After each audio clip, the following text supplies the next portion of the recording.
عمران خان کے دور حکومت میں مختلف مکاتب فکر کے علماء کا پیچ اپ عمران خان کے ساتھ کروایا گیا، عمران خان کی حکومت کے ساتھ ان کو ایسوسیٹ کیا گیا، اور یہ سارا ارینجمنٹ جناب فیض حمید صاحب کے ذریعے کروایا گیا، کیونکہ گرینڈ پلان تھا جب عمران خان صاحب کو لانچ کیا گیا۔ تو ابھی جو آپ کو اتنا زیادہ عمران خان صاحب کی پورے پاکستان کے اندر مختلف مکاتب فکر کے ساتھ ساتھ ڈفرینٹ واکس آف لائف کے جو اپنا طبقات ہیں ان کے اندر جو اتنی فوٹنگ نظر آ رہی ہے، اس کی بنیادی وجہ یہ ارینجمنٹ تھا جو کہ باقاعدہ طور پر فیض حمید صاحب نے یا ریاستی اداروں نے عمران خان صاحب کو لانچ کرنے کے لیے ایک باقاعدہ مکمل جامع منصوبہ بندی کے تحت عمل میں لایا۔ تو مختلف مکاتب فکر کے اسی تناظر میں اور اسی لائے عمل اور اسی منصوبہ بندی کے تحت مختلف مکاتب فکر کے علماء کو ٹارگٹ کر کے ان میں سے وہ علماء جو جس قدر جس لائے عمل کے تحت، جس منصوبہ بندی کے تحت یا جس پالیسی کے تحت یا جس ہتھ کرنے کے تحت وہ ان کے ساتھ ایسوسیٹ ہو سکتا تھا، ان کو ایسوسیٹ کیا گیا۔ اگر کسی کو وسائل کی ضرورت تھی، کسی کو شہرت کی ضرورت تھی، کسی کو عہدے کی ضرورت تھی، تو اس کے مطابق جو ہے وہ اس کی خواہش کو پوری کر کے عمران خان کے ساتھ جو ہے وہ ان کو ایسوسیٹ کیا گیا۔ اور یہی وجہ ہے کہ اب آپ کو عمران خان کے ساتھ تمام مکاتب فکر کے مختلف لوگ، مختلف علماء جو ہے وہ ساتھ کھڑے نظر آتے ہیں، جن میں سے جب عمران خان کے اوپر 9 مئی کے بعد برا وقت آیا تو بہت سارے لوگ جو ہے وہ اپنی ڈورمنٹ جو ہے وہ پوزیشن پر چلے گئے، اتنے ایکٹیو نہیں رہے۔ لیکن اس کے باوجود کچھ لوگ جو ہیں وہ ابھی بھی ایکٹیو نظر آتے ہیں، جن میں سے سر فہرست ایک شیعہ تنظیم مجلس وحدت المسلمین کے سیکرٹری جنرل راجہ ناصر عباس جعفری صاحب آپ کو بہت ہی فرنٹ فٹ پہ اس وقت بھی نظر آتے ہیں۔ ان کے حوالے سے اگر بات کی جائے تو انہوں نے اپنی عوام کے اندر ان کا لہو گرمانے کے لیے عمران خان صاحب کے حوالے سے یہ بہت زیادہ اس چیز کی کیمپین چلائی ہوئی ہے کہ عمران خان ایک انقلابی لیڈر ہے اور وہ امریکہ مخالف ہے، لہذا پاکستان کے اندر جو خصوصاً مکتب تشیع کے اندر جو امریکہ مخالف سینٹیمنٹس ہیں ان کو کیش کروانے کے لیے وہ اس بات کو عمران خان کے ساتھ ٹیگ کرتے ہیں، نفی کرتے ہیں کہ یہ امریکہ مخالف لیڈر ہے، اور پاکستان میں امریکہ مخالف کوئی لیڈر آج تک پیدا نہیں ہوا، لہذا جو ہے ہم اس کے ساتھ کھڑے ہیں اور بڑے ڈٹ کے کھڑے ہیں، لہذا عمران خان پر کوئی اچھا وقت آئے یا برا وقت آئے اس قدر ابھی کہ جبکہ ریاستی اداروں کی پالیسی بالکل عمران مخالف پالیسی ہے، لیکن اس کے باوجود راجہ ناصر عباس جعفری عمران خان کے ساتھ اوپنلی کھڑے ہونے کا دعویٰ بھی کرتے ہیں اور اس حد تک جو ہے وہ بیان بازی کرتے ہیں کہ جی ہم جو ہے وہ کربلا کے ماننے والے ہیں، تو ہم جب کھڑے ہو جاتے ہیں ساتھ تو پھر ہم جو ہے وہ پیچھے ہٹنا گوارا نہیں کرتے۔ اب یہ اتنا آؤٹ رائٹلی اس قسم کی اسٹیٹمنٹ جاری کرنا، کیا اس کے حوالے سے اگر تجزیہ کیا جائے تو مکتب تشیع کے اندر اس قسم کے خوشنما نعرے، کیا یہ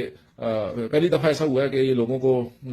برگلانے کے لیے یا لوگوں کو اپنے جال میں پھنسانے کے لیے یا اس قسم کے سیاسی ہتھکنڈوں کے ذریعے عوام کے سینٹیمنٹس کو کیش کروا کر ان سے اپنے سیاسی مفادات حاصل کرنے کے لیے کیا یہ پہلی دفعہ ہے؟ اگر مکتب تشیع کی تاریخ اٹھا کر دیکھی جائے تو عمران خان کا جو اس وقت نعرہ امریکہ مخالف نعرہ جو بظاہر نعرہ ہے،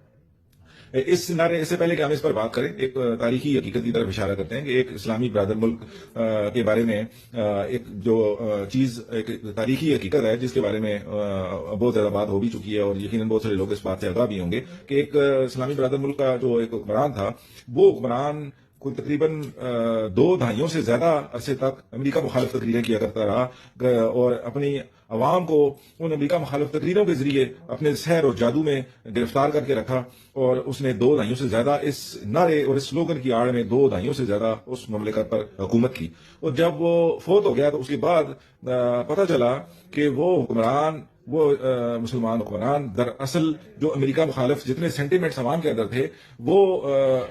بنیادی طور پر اس کو وہ ساری تقریریں جو امریکہ مخالف کرتے تھے اس کو امریکی سفارت خانہ ہی اس ملک کے اندر جو موجود تھا وہ تقریریں لکھ کے دیتا تھا، کہ کیونکہ وہ لوگ اس عوام کی جو پبلک پلس تھی اس کو جاننے کے بعد بجائے اس کے کہ وہاں پر کوئی جینون بندہ آ کر عوامی ان سینٹیمنٹس کو کیش کروا جاتا، تو انہوں نے اپنے ڈمی بندے کے ذریعے، ایک ایسے بندے کے ذریعے کہ جو بندہ عوام کے ان سینٹیمنٹس کو اپنے کنٹرول میں رکھ کر اس ڈائریکشن پہ نہ جانے دے جہاں جا کر امریکہ کے مفادات کو نقصان پہنچ سکتا ہو، لہذا انہوں نے ان سینٹیمنٹس کے ذریعے عوام کے اندر یہ جو بغاوت تھی اس غبارے میں سے ہوا نکالنے کے لیے ایک ایسا شخص کے جو بظاہر امریکہ مخالف تقریریں کرتا تھا لیکن کوئی عملی اقدام ایسا قطع نہیں کرتا تھا کہ جس سے امریکی مفادات پر کوئی زد پہنچے۔ لہذا یہ ایک تاریخی حقیقت ہے کہ اس تاریخی حقیقت کو سامنے رکھنے کی ضرورت ہے کہ یہ ہتھکنڈے، ایسی چالیں جو ہے وہ استعمال کی جاتی ہیں۔ اس کی ایک اور بہت بڑی مثال صدام حسین کی دیکھی جا سکتی ہے کہ وہ بھی امریکہ مخالف سینٹیمنٹس کو کیش کرواتا رہا، بعد میں پتہ چلا کہ وہ امریکہ کا اپنا ہی جو ہے ایجنٹ کے رول پلے کرتا رہا۔ اور بعد میں امریکہ خود ہی یہ دنیا ایسی ہے کہ جب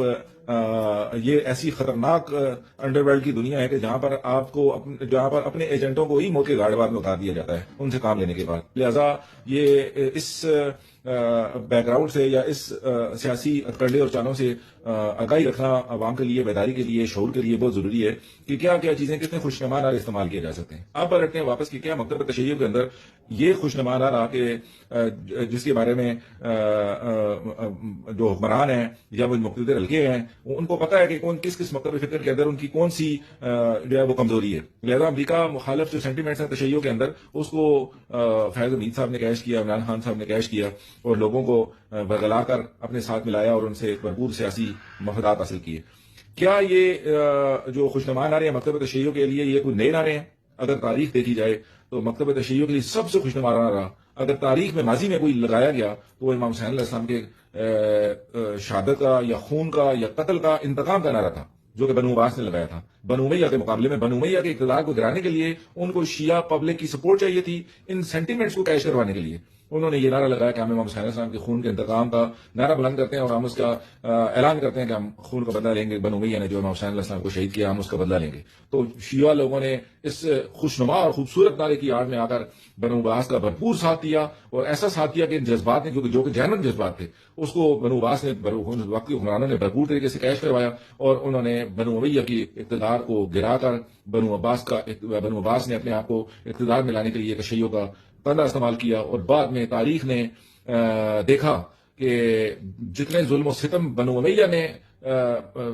مکتب تشیع پر کیے تھے، شیعان علی علیہ السلام پر کیے تھے، اس سے کئی گنا زیادہ بنو عباس کے حکمرانوں نے ان پر کیے. جبکہ انہی حکمرانوں نے نعرہ بھی خوبصورت لگا کر ان کے سینٹیمنٹس کو کیش کروا کر ان کو استعمال بھی کر لیا، حکومت بھی حاصل کر لی اور بعد میں انہی پر ظلم و ستم کا بازار گرم کر رکھا. کیا آج ان خوشنما امریکہ مخالف خوشنما نعرے جو کہ مکتب تشیع کے اندر ایک شعار ہے کہ مارک بار امریکہ مارک بار اسرائیل کا جو نعرہ ہے، کیا آج کے حکمران، کیا عمران خان بنو عباس کی سیرت پر عمل کرتے ہوئے آج مکتب تشیع کے شیعانی علی علیہ السلام کے سینٹیمنٹس کو کیش نہیں کروا رہے؟ کیا عملی طور پر عمران خان امریکہ مخالف ہیں؟ کیا عمران خان کی قول اور فعل میں تضاد نہیں ہے؟ اس کو ہم عوام پر چھوڑ دیں کہ عوام خود باشعور ہے. جو باشعور لوگ ہیں وہ اس بارے میں تحقیق کریں، وہ دیکھیں کہ آج تک اس نے کون سا ایسا عملی اقدام اٹھایا. جبکہ انہوں نے ایسی لابنگ فرمز جو عائد کی ہوئی ہیں جو امریکہ کے ساتھ تعلقات کی بحالی کے لیے، جب وہ سائفر کا انہوں نے صفحہ لایا تھا اس کے بعد تعلقات کی بحالی کے لیے بیک ڈور چینلز پر انہوں نے فرمز عائد کی جو ان کے ساتھ باقاعدہ لابنگ کر کے ان کو بتاتی تھی کہ ہمارا آپ کے ساتھ کوئی ایسا مسئلہ نہیں ہے. یہ لہذا آج کے دور کے اندر راجہ ناصر عباس جعفری صاحب کو بھی اپنی تاریخ کی طرف بھی متوجہ ہونا چاہیے اور اس لوگوں کے سیاسی مفادات کی خاطر خوبصورت خوشنما نعروں کی آڑ میں یا اس کے دھوکے میں اپنے مکتب تشیع کے عوام کو بھی استعمال ہونے سے بچانا چاہیے اور خود بھی اس چیز سے باز رہنا